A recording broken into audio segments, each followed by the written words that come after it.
Here in the studio, 91 Rock FM in the Furnace, with a band out of Detroit, Halloween, and they're going to be doing an interview for us this evening and playing some of their favorite tunes. And I guess we should introduce the band here. What do we got? Brian? Bill? George and Rick. And everybody's here, and they made the trip, and we're having a darn good time in the studio. Exactly. So, how have things been going for you guys lately? Pretty great. Pretty good? Yeah, real good. It's been going great. We're teaming up with Perry Como, and we're doing it. Oh, good. We'll get to some Perry Como later for sure. We're going to call it Como-ween. Como, or, okay. How did the band come together? How did you guys... McDonald's. Burger King. We were at Wendy's just a little while ago. No, who formed the band? Burger King.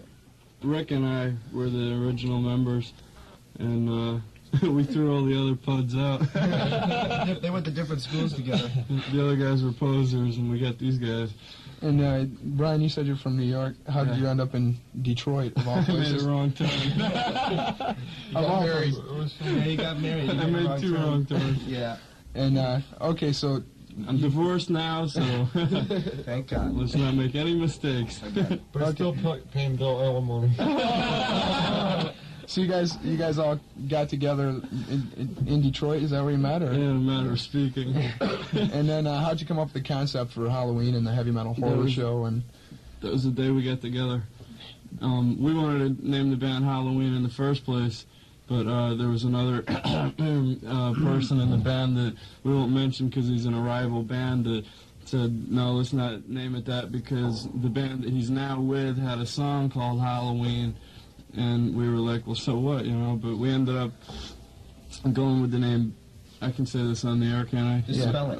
We went with the name Bitch for a year because we wanted to come across with a name and an image that people weren't going to quickly forget. So we came out all dressed up like really rough-looking women.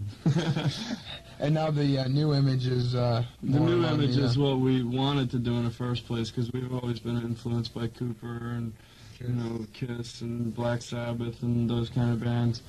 And the whole show concept started out, our old bass player, who remains nameless and talentless, and Ed Payne. Edit that. Edit.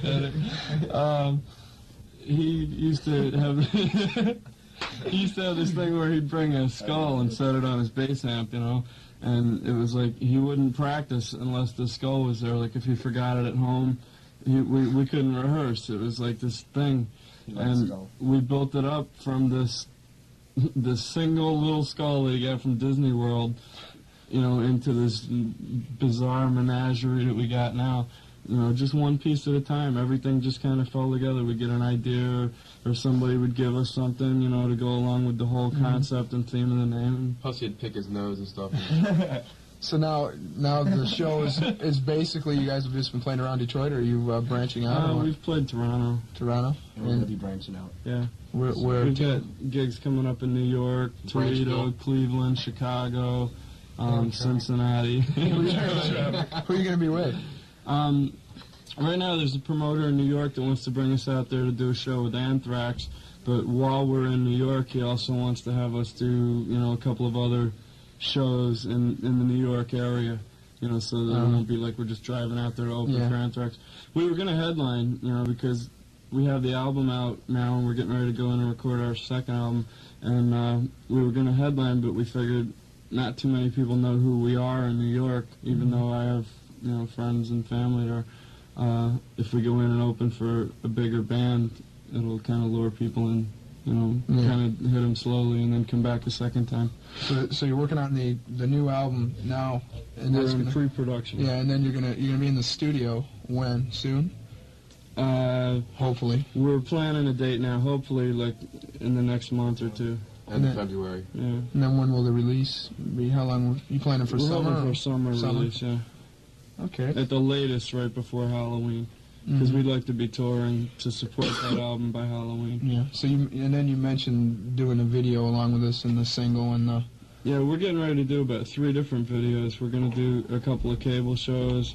and we're gonna do another one for another rival radio station in Detroit. Well, I guess you guys don't conflict because you No. can't get it here and No. they can't get you there. Anyways, All 300 watts yeah. strong. so Okay. we're gonna do this one video for their show called The Beat, and then we're also gonna do one to go along with our single from our next album. Which is going to be called? Tell the listeners. Have you I decided? haven't decided yet, but it'll probably be Tonight I'm Yours. Not to be confused with the Rod Stewart Right. song.